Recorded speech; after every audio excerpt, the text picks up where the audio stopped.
$1 billion na sayang pa. Meron sanang malaking investment na papasok sa bansa, umayaw pa, napunta pa sa iba. Marami na daw mga Filipinong businessman na ayaw mag-invest dahil sa korupsyon. Ano kaya ang masasabi ni Auntie Claire dito?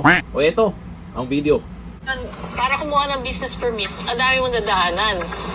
So, yung cost of doing business in the Philippines is higher because maraming padulas. Maraming padulas. So, hindi ka pa sigurado na matutuloy.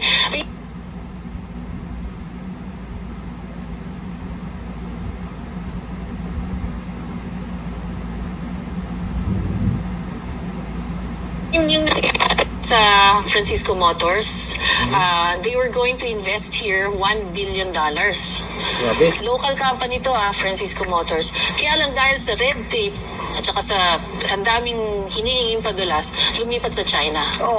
O ilang trabaho sana yun, di ba? That's $1 billion in investment. Di ba yung Francisco Motors, yung gumagawa ng mga jeepney na mga jeepney natin. So, parang isipin mo, local company to, sana binigyan ng preference, no? Pero hindi. Narinig po ako sa mga negosyante, just last week, ang dami ko nakausap.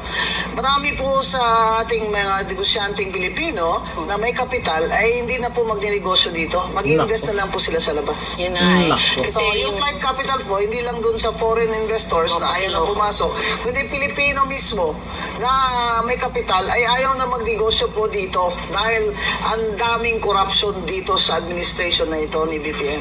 Yan ang katotohanan niya. Yan daw ang katotohanan niyan. Ayaw mag-invest yung ibang businessman dahil sa korupsyon, sa administrasyon ni BBM. Ayon mismo yan kay Rowena Guanzon. Kung patuloy na nagkakaganyan hanggang 2028, marami nang umaayaw, paano yung Pilipinas niyan? Sabagay yung Davao City, nababalitaan natin na itong mga nakaraan, may mga nag-i-invest dyan. Hindi naman pwedeng Davao City lang sila mag-invest. Paano dito sa Metro Manila? Paano sa ibang lugar? Diyan pa lang sa $1 billion sana na nawala pa. Ilang trabaho ang mabibigyan niya? Kaya hindi natin masisisi ang taong bayan na gusto nila na ang gagawing presidente galing sa Davao City. Hindi naman pwedeng sa Davao City lang pupunta yung mag-i-invest. Hindi naman pwedeng Davao City lang yung malinis at safe na lugar. Hindi naman pwedeng Davao City ng Davao City na lang. At kung ano yung magandang mga nangyayari ngayon sa Davao City, dapat sa buong Pilipinas na yan. Paano? VP Sara Duterte ang ilagay sa Malacanang.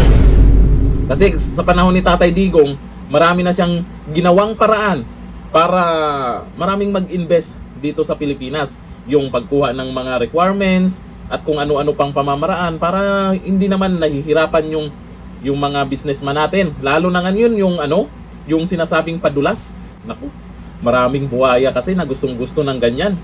Magpadulas muna para lumusot yung permit mo at kung ano yung pamamaraan nila para mabusog tong mga buhaya. Kasi napapansin po natin, noon sa panahon ni dating Pangulong Duterte, takot gumalaw itong mga buhayang to, tahimik lang sila.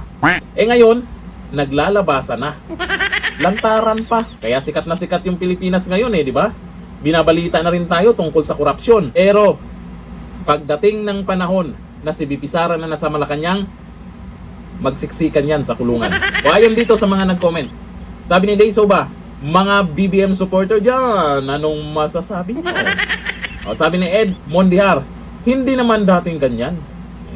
Ngayon kasi sikat na sikat tayo sa usapin ng korupsyon. Kung ikaw yung mag-i-invest, hayaan mo ba na alam mong maging negative yung resulta?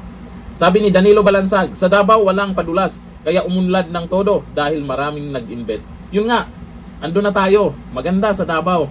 At maganda din naman yung mga nabalitaan natin, andun nag-invest. Hayaan na lang ba natin na hanggang Davao City na lang? Pwede namang maglagay tayo ng leader na kayang gawin sa Pilipinas yan, yung gaya sa nangyari sa Davao City. Kayang-kaya natin yan.